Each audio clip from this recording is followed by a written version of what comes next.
Bienestar a tiempo llega. Hola, soy Elizabeth Cubas y les damos la cordial bienvenida a esta nueva edición del podcast Bienestar a Tiempo, donde cuidamos tu salud integral donde estés. En el podcast de hoy hablaremos sobre el neuroaprendizaje en familia. El neuroaprendizaje es la disciplina que combina la psicología, la pedagogía y la neurociencia para aprender a comprender el funcionamiento del cerebro en el proceso de aprendizaje. Y este es un tema muy importante, no solo para los docentes, sino también para nosotros, los padres de familia, que tenemos el gran reto de apoyar y ayudar a nuestros hijos en su educación. En este programa no solo conoceremos acerca del funcionamiento del cerebro en el aprendizaje, sino también identificaremos aquellos factores que lo favorecen o aquellos que los inhibe o los afecta. Y también qué podemos hacer en familia para lograr un aprendizaje significativo que pueda reforzar lo aprendido en la escuela. Así que en este episodio tenemos un tema muy importante. Hola Dayana, ¿cómo estás? Hola Eli, con mucho bienestar hoy. Muchas gracias. ¿Cómo están todos? Soy Dayana Barría y el día de hoy estoy contentísima de estar con todos ustedes nuevamente en este episodio tan importante y necesario. Sobre todo para nosotros que somos padres y que estamos siempre en la búsqueda de cómo ayudar a nuestros hijos. Y creo que también para todos los familiares, ¿no?, que a veces acompañan este aprendizaje y esta educación. El día de hoy vamos a tratar el tema de neuroaprendizaje. Hoy en día se conoce mucho más de cómo funciona nuestro cerebro y los mecanismos que se ponen en marcha en nuestro organismo y nuestro sistema nervioso para que se pueda dar el proceso de aprendizaje. El neuroaprendizaje busca estudiar estos mecanismos y nos ayuda a tener herramientas que permitan que nuestro cerebro aprenda mejor y más rápido. Pero antes de continuar, de abordar este interesante tema, vamos a conocer un poquito más acerca de la neurociencia. La neurociencia facilita la comprensión de procesos claves para la enseñanza y el aprendizaje, tales como la memoria, la toma de decisiones, la creatividad y las emociones. La neurociencia tiene como objetivo comprender el funcionamiento del sistema nervioso y el cerebro para producir y regular pensamientos, emociones y conductas. También ayuda a los científicos a comprender las funciones cognitivas, los patrones de comportamiento y cómo se relaciona el sistema nervioso con otras partes del cuerpo.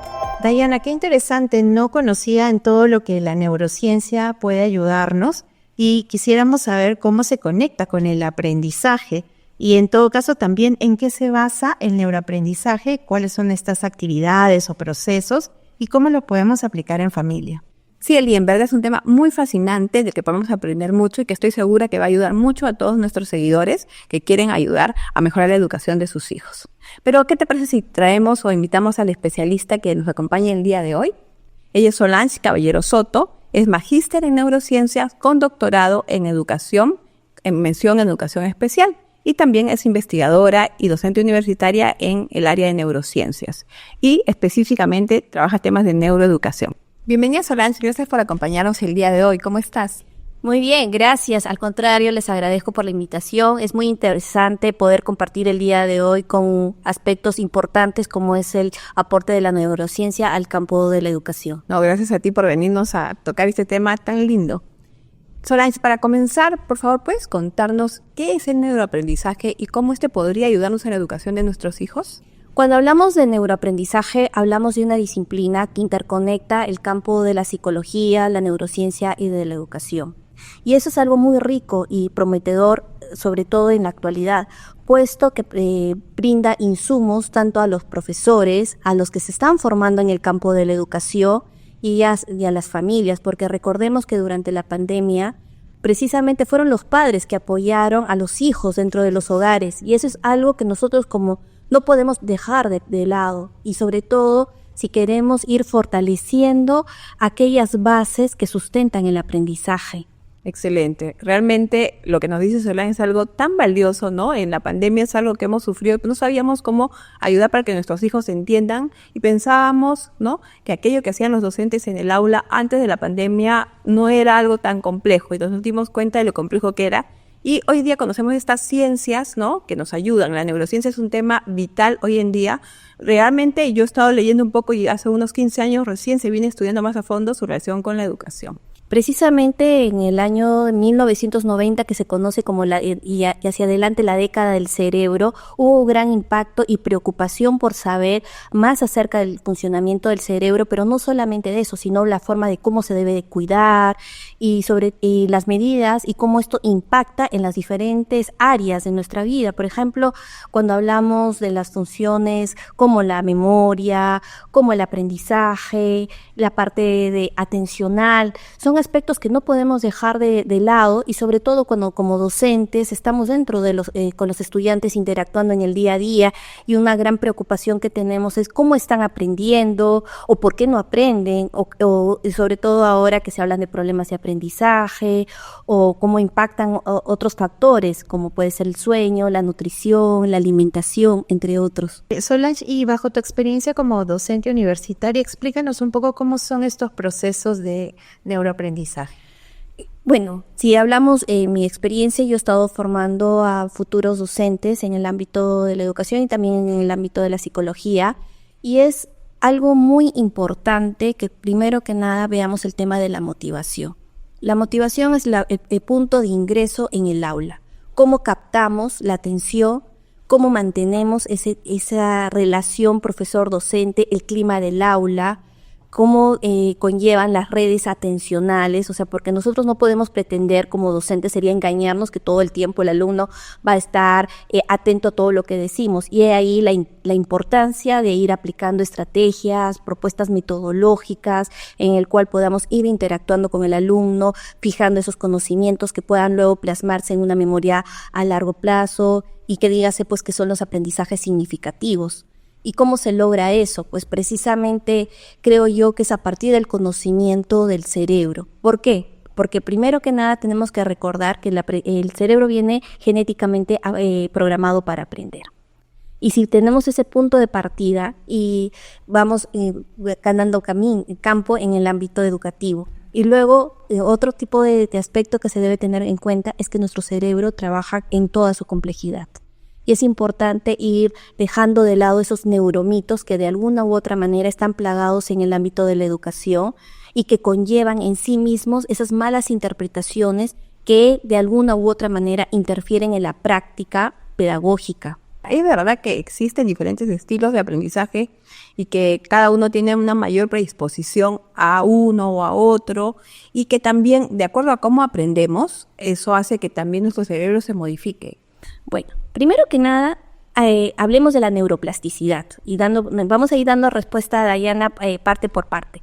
La neuroplasticidad, esa es la capacidad que tiene el cerebro de adaptarse a los diferentes estímulos del entorno. ¿Y qué quiere decir? Nosotros tenemos circuitos neuronales, esas conexiones que se van dando. Y nosotros no quiere decir que esas conexiones, como nuestras neuronas van interconectándose una con otra y van conversando, se mantienen estables, sino que ellas se van modificando de acuerdo a la experiencia. Y eso es base y principio del aprendizaje.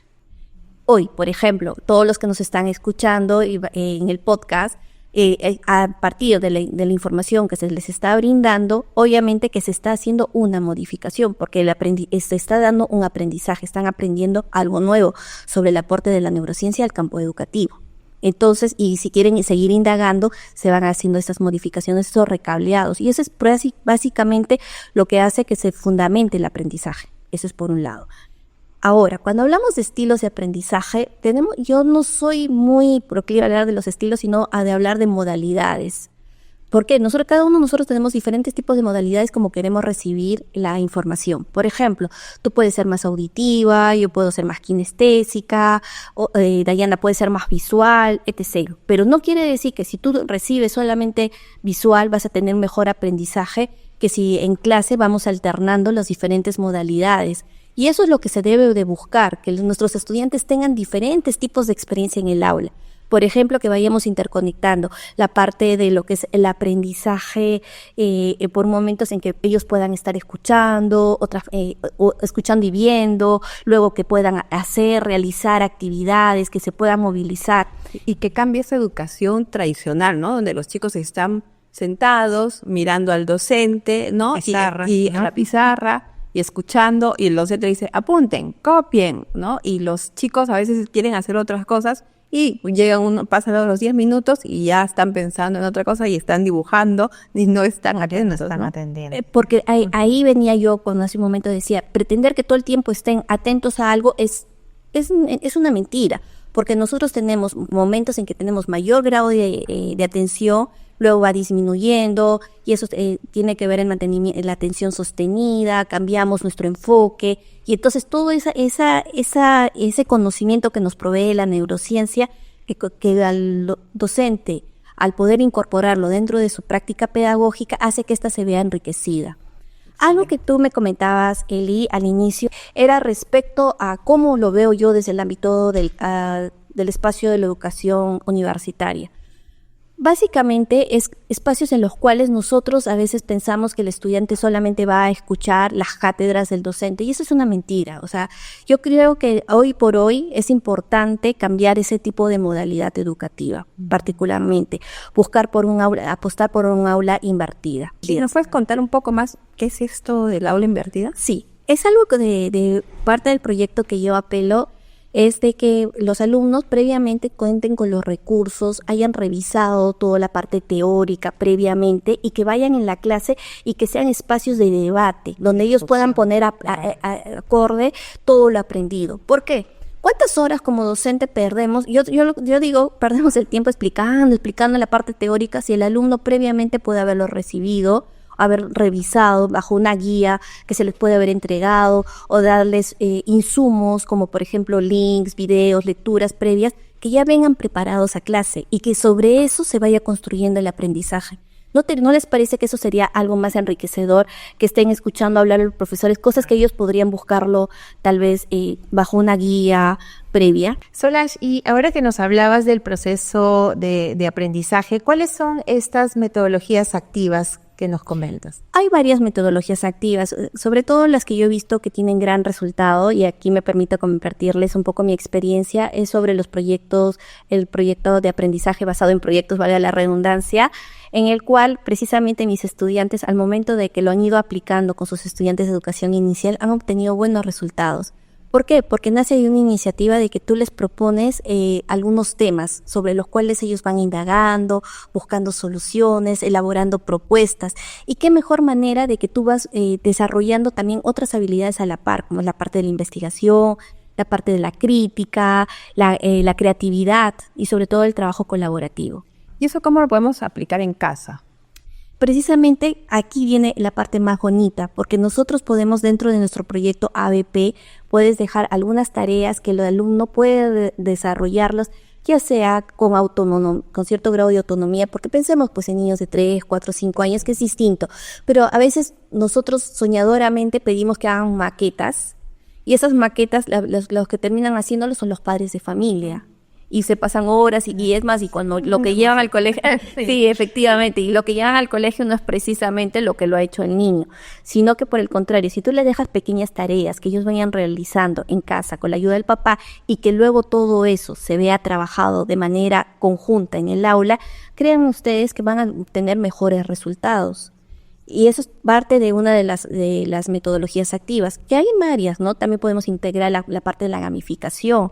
Realmente muy importante esto de la gamificación, que es, entiendo, a través del juego, ¿verdad? Exactamente, que se van recibiendo recompensas y sobre todo que te permiten de alguna manera mantener la motivación y la atención de los estudiantes. El Kahoot, por ejemplo. Exactamente, Eli. Esa es una de algunas de las herramientas tecnológicas digitales que se están utilizando y que los alumnos están muy familiarizados y curiosamente no solamente les gusta a los pequeños o a los adolescentes, sino que los estudiantes universitarios, los mismos adultos lo disfrutan. O sea, esperan su Kahoot, estar concursando, que les salga ahí el QR para entrar y a veces saber quién ganó, ¿no? Yo me acuerdo que, bueno, tuve la suerte de tener un profesor, creo, muy adelantado a su época, y nosotros formábamos equipos de colores, nos sentamos por mesitas, donde estaba la mesita forrada de un color diferente, yo te hablo pues en los años 80, ¿no? Hace mucho tiempo. Y también hacíamos competencia en los cursos y teníamos unos paneles donde, de acuerdo a cómo íbamos ganando puntos, contestando, saliendo a la pizarra o haciendo los retos en grupo, avanzábamos, ¿no? Los carritos eran para matemáticas, los caballitos eran para el lenguaje y así. Y el fin de semana, o sea, el viernes, tenía el profesor un montón de juegos que podíamos jugar en grupo y el equipo que había ganado podía jugar a esos juegos. o se los podía llevar de repente, se sorteaba llevar a casa. Entonces realmente tú ibas motivado a las clases. Y ahí estamos hablando del cerebro emocional. Efectivamente, nosotros movilizamos emociones en el aula y eso es algo que también la neurociencia nos apoya mucho en el campo. ¿Por qué? Hablamos de neurotransmisores. Dayana, tú mejor que nos podrías decir sobre ello. Sí, bueno, los neurotransmisores son estas sustancias que conectan a una neurona con otra, ¿no? Es como que los chismosos que llevan la información y están hechos a base de nutrientes, ¿no? Entonces, a veces nosotros no sabemos la importancia de lo que es alimentarnos y tener todos esos nutrientes que permitan hacer esta producción para poder tener esta transmisión. E incluso entre una neurona y otra hay unas puertitas. Y para que se abran las puertitas y entren los chismosos, que son estos neurotransmisores, se necesita algunos iones, electrones, ¿no? Hemos escuchado hablar seguro del sodio, ¿no? Del potasio, el calcio. Exactamente. ¿No? Entonces, se necesita todo esto. Bueno, realmente es un tema muy fascinante, de la neurociencia, y está relacionado con varias áreas. Entonces, es un tema transversal que podemos tocar. Y ahí precisamente vienen los neurotransmisores como la dopamina, la serotonina, la noradrenalina, la norepinefrina, que son neurotransmisores que nos apoyan en el tema del aprendizaje. ¿Por qué? Porque, por ejemplo, cuando tú estás contento, estás feliz, estás motivado, he aprendido, mi profesor es lo máximo, etc., estás segregando. Por eso es que los juegos Exacto. funcionan para aprender. En ese momento estás activando circuitos de recompensa. Y ahí estás trabajando con ¿qué neurotransmisor? La dopamina. Y ahora que mencionabas el tema que para la educación inicial se está promoviendo, hacer proyectos, ¿hay algunas diferencias entre estas metodologías, entre los pequeños, los adolescentes y ya las personas que están en la etapa universitaria? Cuando hablas un poquito de ello, es que depende mucho del enfoque, porque yo considero que en un primer momento necesitan más la guía, la parte de la tutoría que se puede decir de parte del docente. A medida de eso puedes ir complejizando el tipo de trabajo, o sea, la metodología sigue siendo la misma, pero cómo tú lo vas aplicando, los retos que tú les vas presentando a los niños, obviamente que va a ir de menor a mayor. Es más, tú los puedes integrar a los adolescentes en programas que ya tienen que ver con trabajo comunal, compromisos distritales. Te doy un ejemplo en mis sobrinas. A veces me dicen, me dicen tía, bueno, me dicen Sol, no me dicen, diría si me digo que me dicen tía. Y me dicen, Sol, por si acaso estamos haciendo nuestro proyecto ABP y vamos a hacer esto y estamos trabajando, estamos investigando, y yo las veo que van elaborando sus proyectos, o sea, y lo trabajan con autonomía, y eso ya lo están haciendo desde primaria. ¿Por qué? Porque ya les han ido elaborando y van incorporando ese conocimiento, o sea, van de menos a más. En un primer momento necesitan la guía, la tutoría, qué sé yo, del papá, del docente, pero después es como que van ganando y tú las vas viendo que van trabajando con sus compañeras y buscando alternativas de solución a los problemas que se les presentan. Claro. Solange, y en tu experiencia como investigadora, ¿cuáles son esos elementos que favorecen el sistema de aprendizaje a través del neuroaprendizaje? Cuando hablamos, que hablamos de factores que intervienen dentro del aprendizaje, que creo que por ahí va tu pregunta, Eli, está el tema del sueño, el tema de la alimentación, la parte de los sistemas sensoriales y motores, tenemos la parte emocional que ya hemos estado hablando previamente. Son varios factores que van interviniendo y que cada uno es importante en sí mismo. Y como padres de familia, como docentes o como personas involucradas en el ámbito educativo, no podemos dejar de lado de tocar. Te cito un ejemplo, el tema del sueño. ¿Por qué es importante dormir? ¿O por qué es importante? A veces nosotros los adultos o cuando estamos ya en la etapa o los adolescentes dejan de dormir. Precisamente es durante el sueño que se segrega una hormona, que es la hormona del crecimiento, sobre todo en la parte de los niños, de los adolescentes que están en el proceso de desarrollo. Pero ¿qué función cognitiva está asociada al sueño? Es precisamente la consolidación de la memoria a largo plazo. Entonces, si yo no duermo, obviamente que no se está haciendo esa consolidación. También, si yo no duermo adecuadamente, ¿en qué intervienen? Los problemas atencionales. Qué complicado, ¿no? Sobre todo los adolescentes que no quieren dormir temprano, ¿no? Que están mucho más expuestos a este tema de las pantallas. Realmente muy fascinante todo esto y, bueno, el tema se está prestando para bastantes preguntas de nuestro público y tal vez nos puedes ayudar a responder alguna de ellas. Sí, por supuesto. Tenemos la primera pregunta de Cristina que nos dice si hay alguna relación entre la alimentación y el aprendizaje, porque ella ha visto un video en el cual cuando los niños consumen muchos alimentos ultraprocesados o también llamados comida chatarra, hay modificación del cerebro y eso interrumpe o afecta el aprendizaje. ¿Esto es cierto? Efectivamente, es cierto, Dayana, y es algo muy preocupante porque a veces los padres por un tema de trabajo, falta de tiempo, o a veces también las personas que están cuidándolas en la casa, proveen a los niños de alimentos ultraprocesados. Que entendamos qué cosa es un alimento ultraprocesado. Precisamente son aquellos alimentos que tienen varios insumos que no lo encontramos dentro de nuestra alimentación, que podemos decir en la casa, y que conlleva precisamente que se generen diferentes tipos de enfermedades a largo plazo, y he ahí las investigaciones que se están realizando, dígase la diabetes tipo 2, entre otras. Y ustedes me dirán, ¿y qué tiene que ver eso con el cerebro? Precisamente está vinculado con el cerebro. ¿Por qué? Porque hace que también no circule adecuadamente la sangre al cerebro, porque obviamente no se está alimentando, nutriendo adecuadamente. Otro aspecto que también quiero mencionar en función a ello tiene que ver, y sobre todo, la importancia de la alimentación en los primeros años de vida. Así es. Porque ese es un impacto, o sea, a veces nosotros nos preocupamos, ¿no? Ahora de grandes, con el tema del peso, del cuidado, o el adolescente que ya es más consciente sobre todo. Pero ¿qué pensamos de los niños que están en los primeros años? Ahí es donde precisamente nuestro cerebro necesita de una adecuada alimentación. Y previo a ello, como por ejemplo, una mamá también cuando está en la etapa de gestación necesita cuidarse, nutrirse adecuadamente, porque eso impacta en la forma como se está desarrollando el feto, el embrión, en la formación de lo que es el sistema nervioso, etc. Y toda esa forma, y cuando sale, también necesitamos el tema de la adecuada nutrición en caso de la leche materna, que a veces se piensa que la fórmula está reemplazando ello. Jamás. Así es, ¿no? Lo que nos comenta Solange es muy, muy importante. Desde que uno está en el vientre materno, realmente se comienza a formar este órgano tan importante que es el cerebro. Y si la madre no tiene todos los nutrientes que requiere para que le pueda proveer al bebé en su momento, el cerebro no se desarrolla como debe ser, ¿no? Y ya después, cuando nace, una de las primeras prácticas, el alimento de oro, es la leche materna. Lamentablemente, a veces no conocemos mucho sobre esto, no conocemos cómo dar una lactancia materna adecuada y se pierde, ¿no? Este alimento tan importante y que, como ha mencionado Solange, ayuda en este crecimiento y desarrollo de todo el cuerpo del organismo, pues sobre todo de este órgano tan importante como es el cerebro. Y algo más que te quiero señalar, Dayana, y que quiero compartir con las personas que nos están escuchando, el impacto que tiene la mala nutrición o la desnutrición crónica, eso es algo que nosotros no podemos revertir en el tiempo, y que a veces tú piensas que solamente afecta esa etapa del desarrollo, y esa es una mentira, porque hoy por hoy, precisamente la desnutrición crónica conlleva que un retraso no solamente en la parte cognitiva, también la parte motora. Y esas personas, obviamente, ¿qué futuro les depara?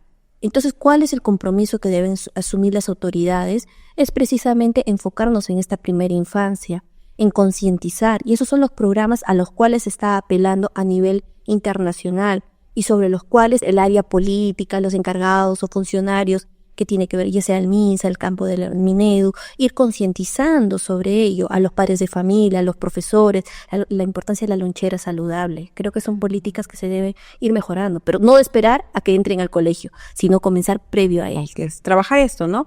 Hoy en día se conoce que el tema del desarrollo no va solamente por que un país produzca más o menos ingresos, ¿no? Hoy en día los países se han dado cuenta, sobre todo los países desarrollados, lo importante que es este tema de la nutrición. Y como tú dices, el cuidar a los niños, ¿no? Es cuidar este potencial, ¿no? Para que pueda desarrollar toda la parte, ¿no? De la parte de la cognición, y eso permitir que más adelante pueda desempeñarse como un adulto productivo. Y existen muchos rankings hoy en día que ven cómo es el crecimiento, el desarrollo de los países, y dentro de estos, los primeros indicadores tienen que ver con bienestar y nutrición. Y un aspecto también que también conlleva a hablar de eso es el tema de lo que es la ansiedad, el estrés, la depresión, básicamente la ansiedad y la depresión, que están asociados a los malos hábitos alimenticios. No se puede hablar de causa-efecto, pero sí de una relación entre ambos. Solange, y desde Instagram, Carolina nos consulta: ¿Existen algunos talleres, deportes o actividades que ayuden a mejorar la capacidad de aprender de los niños? Decirles que existe el deporte o el taller sería, particularmente desde mi punto de vista, sería mentir. O sea, yo considero que tiene que responder básicamente a la motivación, a los intereses que cada niño o adolescente pueda tener. Todos los deportes son buenos, todos los talleres, dependiendo también del corte y que responden. A veces los papás muy entusiastas quieren que sus hijos aprendan música o que vayan a diferentes tipos de deporte, pero también hay que responder a las expectativas y a la motivación, porque eso también es el primer punto de enganche en cuanto al estudiante y el compromiso que puedan asumir. ¿De qué me sirve ir a algo que no disfruto? Punto de partida. Ahora, hoy por hoy tenemos talleres de mindfulness, el tema de los talleres de yoga, la natación, todos en sí mismos son positivos, pero tenemos que también ser conscientes de que no ponerlos en todos los talleres y después en qué momento hacen las tareas. A veces están más estresados porque después de ir al taller tienen que hacer la parte de las tareas. Así es, ¿no? Sí, muy interesante. Finalmente, Alonso desde YouTube nos consulta que él ha escuchado que en la adolescencia se da un proceso que se llama poda sináptica o poda neuronal, donde áreas del cerebro como que dejan de funcionar. Y él quiere saber si esto es positivo o es negativo y si de ser algo que se puede evitar, ¿no? O sea, está muy interesado en conocer sobre este proceso. Bueno, la poda sináptica es algo natural, es algo que está programado genéticamente. Y cuando algo está programado genéticamente no podemos nosotros evitarlo, no podemos poner el stop. Pero no quiere decir que sea malo. O sea, ¿qué quiere decir? La poda sináptica se produce en dos grandes momentos de nuestra vida. Uno es durante la infancia y otro se da durante la adolescencia. Es un remodelamiento de nuestro cerebro. Cuando hablamos de remodelamiento, ¿qué quiere decir? Al inicio de esta entrevista, yo les hablaba de que los circuitos se van formando, esas conexiones, esas sinapsis a través de los neurotransmisores, que eran los chismositos que llevaban de aquí para allá la información, entre otros. Ya, precisamente estas redes se van, algunas nos sirven, otras no nos sirven. ¿Y qué cosa hace nuestro cerebro? Precisamente a partir de las experiencias se van robusteciendo algunas y otras que son innecesarias tienen que desaparecer, porque nuestro cerebro es sumamente funcional. Entonces lo que no sirve se va y se queda con aquello. Y esto tiene que ver con que a esa edad, porque él habló de la adolescencia, que es esta segunda poda, como que se afinan las intenciones para estudiar una carrera o estudiar otra. ¿Eso tiene que ver con eso? Básicamente es, como bien decías, es una parte del refinamiento de las conexiones. Y ese refinamiento también va asociado al tema de la maduración cerebral, de la maduración, que es un proceso de mielinización que está siguiendo y que responde a un programa genético y que termina, bueno, algunos neurocientíficos dicen 21 años, pero van a encontrar papers donde se dice que se extendió hasta los 25. Bueno, aquí no quiero entrar en un debate, pero van a encontrar ambos tipos de información. Sobre eso, ¿qué quiere decir? Que un cerebro adolescente está en un proceso de maduración. Y parte de eso es la poda sináptica que va en la parte que va definiendo esta parte de los circuitos. Si bien es cierto, tú me hablabas de que tiene que ver con ello, precisamente estamos en una de las últimas áreas en que se va madurando de nuestro cerebro, y eso es algo que yo quiero que tengan presente, está en la parte de adelante, que es el lóbulo frontal, exactamente el área prefrontal, que es la última en madurar. Y ustedes me dirán, ¿y qué cosa tiene que ver eso? Precisamente está asociado a las funciones ejecutivas, como la toma de decisiones, el control individual. ¿Y qué conlleva eso? A veces al adolescente, y aquí me permito hacer un pequeño paréntesis, que a veces al adolescente se le pide a los 14, 15 años que tomen decisiones que van a marcar toda su vida cuando todavía ese cerebro está inmaduro. Y sí, hoy día se les exige a los adolescentes que ya tomen una decisión en tercera secundaria, ya, ¿qué carrera quieres estudiar, hijito? Vamos buscando la universidad. Y a veces los chicos entran en estrés, ¿no? Por ejemplo, el mío me ha dicho, mamá, yo solo quiero ser feliz, todavía no me preguntes, ¿no? Y bueno, el otro día conversábamos con él y él también tiene una hija. Bueno, de hecho, cada vez vivimos más apresurados en tomar decisiones, y hay casos en que hay niños chicos que ya están en quinto de secundaria y terminaron el colegio y todavía no han decidido qué estudiar, y antes pues eso era un prejuicio, ¿no? ¿Por qué no terminas el colegio y ya vas a la universidad? Pero probablemente necesite esta licencia para poder ordenar el adolescente sus ideas y tomar una decisión madura, ¿no? Exactamente, Eli. Y es ahí pues uno de los grandes problemas que podemos ver en las universidades, que el alumno ingresa, porque ahora las universidades captan a los estudiantes desde el colegio, y que cuando ingresan a la carrera se dan cuenta que no es lo que quieren estudiar. A veces eso conlleva la deserción universitaria, o a veces están cambiando de programa en programa y después de 2, 3 años recién se dan cuenta de lo que quieren estudiar. Pero no es culpa del estudiante, es porque no tienen esa madurez todavía para proyectarte. Algunos sí, o sea, no me van a decir, no, yo sabía desde que vine al mundo, desde antes de venir al mundo, que yo sabía lo que quería hacer. Pero no es el caso de todos, o sea, no podemos buscar, y es ahí que en algunos países, y sobre todo en el extranjero, que a los 18, 19 años todavía recién están viendo eso, pero nosotros queremos adelantar esos procesos, o sea, exigimos que cada vez nuestra juventud queme etapas. Así es. Y Solange, bajo tu experiencia como investigadora, ¿qué rol juega la estimulación temprana, ¿no? Yéndonos a los primeros años de... Es que la estimulación es muy importante, pero no la sobreestimulación. Y eso es algo que tenemos que enfrentar. No quiere decir que mientras más estímulo le presente al niño, voy a tener mejores resultados. Ahí es importante el tema de los hitos en el neurodesarrollo. Por ejemplo, un bebé que viene al mundo recién nacido está ávido de conectarse, obviamente, con el mundo a través de sus sentidos, o sea, el visual, auditivo, todo eso, recibir esos estímulos para que comience su sistema nervioso a madurar. Y obviamente que tenemos que darle. A veces los papás dicen, no, cállate, que no escuchas que el bebé se va. Pero precisamente necesita familiarizarse con ese tipo de sonidos porque está expectante ese cerebrito de recibir ese tipo de estímulo. Ahora, en la parte de la lectura, ¿cómo lo podemos iniciar? Porque a veces los papás queremos que ya los niños se lean rápido. A veces el conocer, por ejemplo, tener los cuentitos, esos que tienen texturas, no sé si ustedes han tenido la oportunidad de verlos. Son libros. Exactamente. Eso, acercarlo al niño, por ejemplo, al pequeñito, al bebito. Yo tengo experiencia en eso, de la literatura infantil, que estuve enamorada.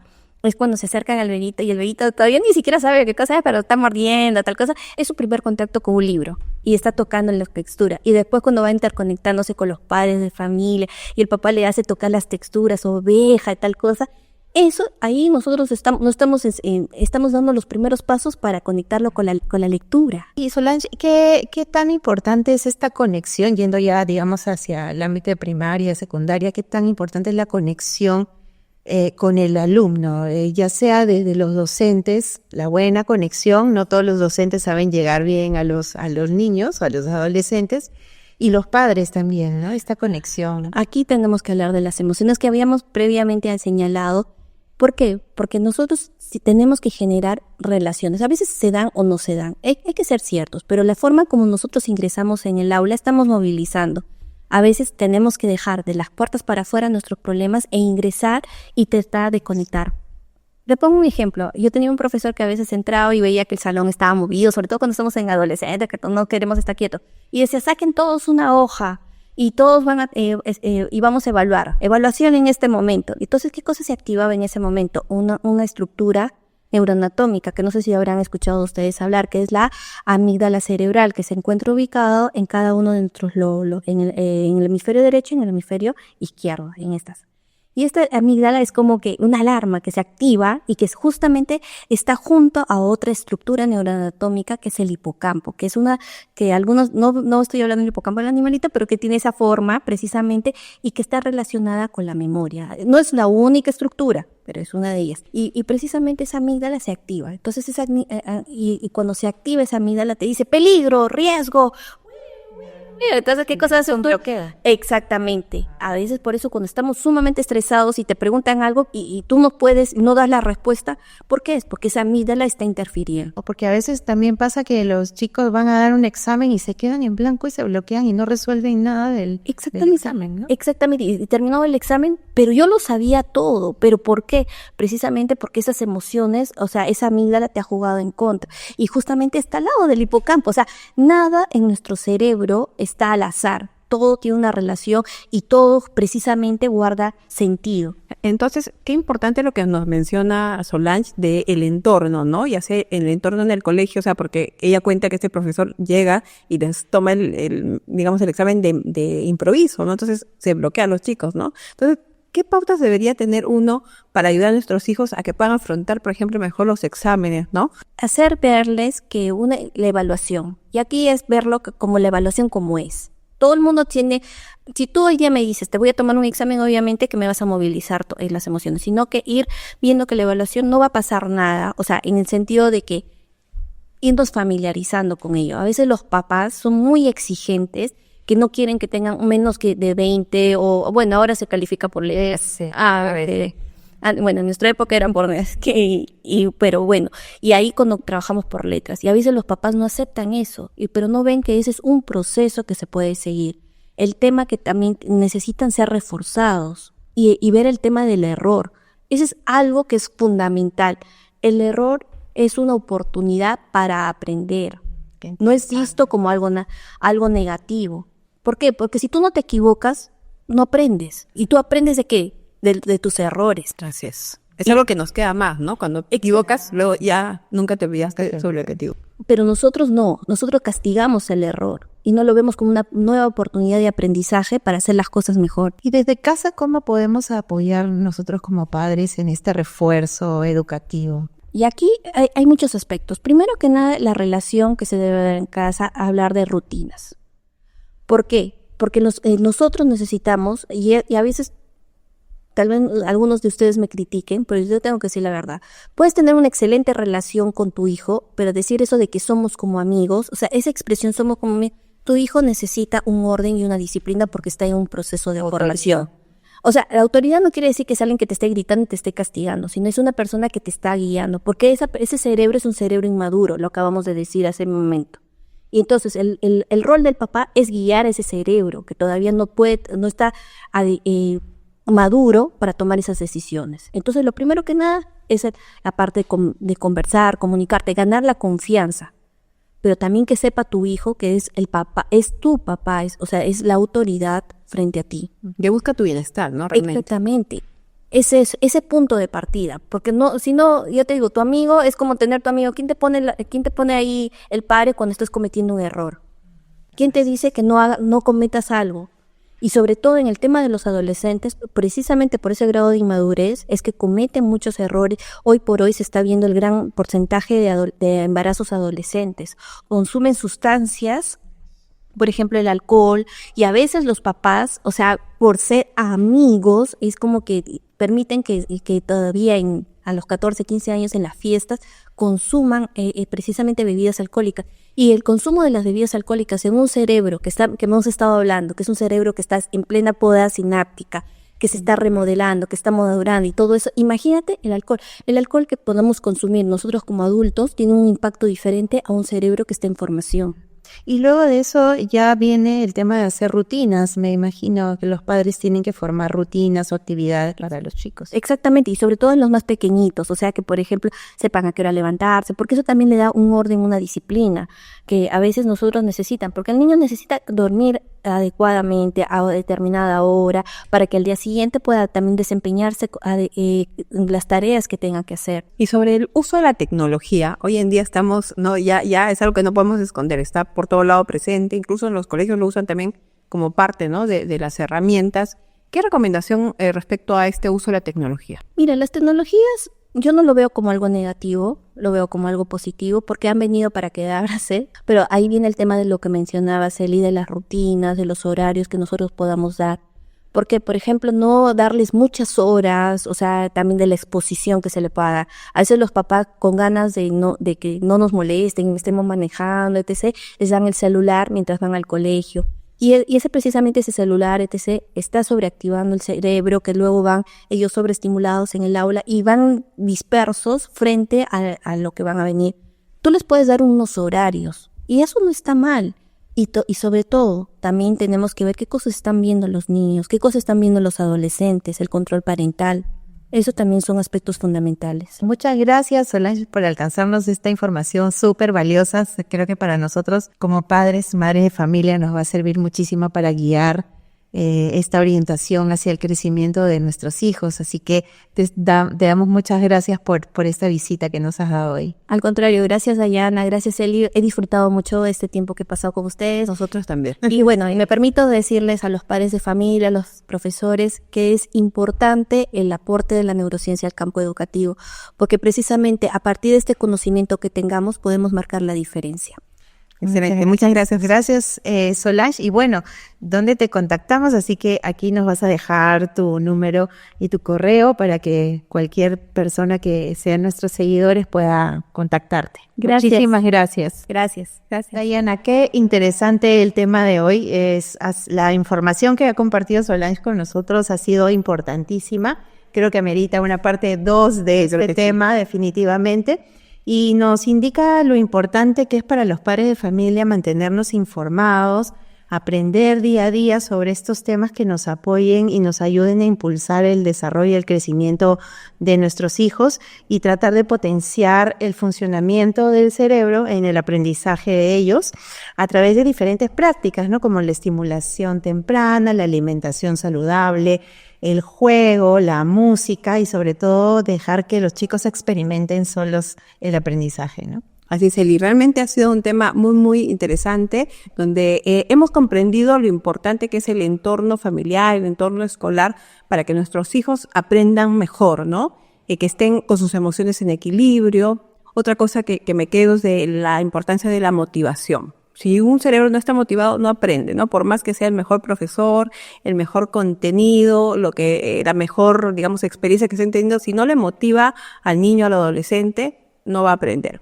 Por otro lado, también que cada uno de nosotros tiene su ritmo, ¿no? Ritmo de aprendizaje y hay que respetarlo y va a depender del nivel de maduración. Hoy ya se conoce, ¿no? Que el cerebro madura de diferente forma y de acuerdo a las experiencias. Incluso también se ha hablado de los temas de la alimentación. Y por otro lado, recordar, Eli, que los seres humanos somos seres sociales y que el cerebro, el organismo, está más predispuesto a aprender cuando estamos en compañía. Por eso es importante que acompañemos a nuestros hijos en el aprendizaje. Así es, y espacios como estos nos permiten compartir información que va a servir para cada familia. Así es. Bueno, y recuerden seguirnos en nuestras redes sociales y déjenos sus comentarios para nuestros especialistas invitados, todas sus preguntas y también qué otros temas quisieran que tratemos en nuestros siguientes programas. Los invitamos a ver y escuchar todas nuestras entregas para que puedan cuidar de su bienestar integral en cualquier momento del día. Y gracias por acompañarnos hoy en Bienestar a Tiempo, el podcast que cuida tu salud integral donde estés. Bienestar. Adiós.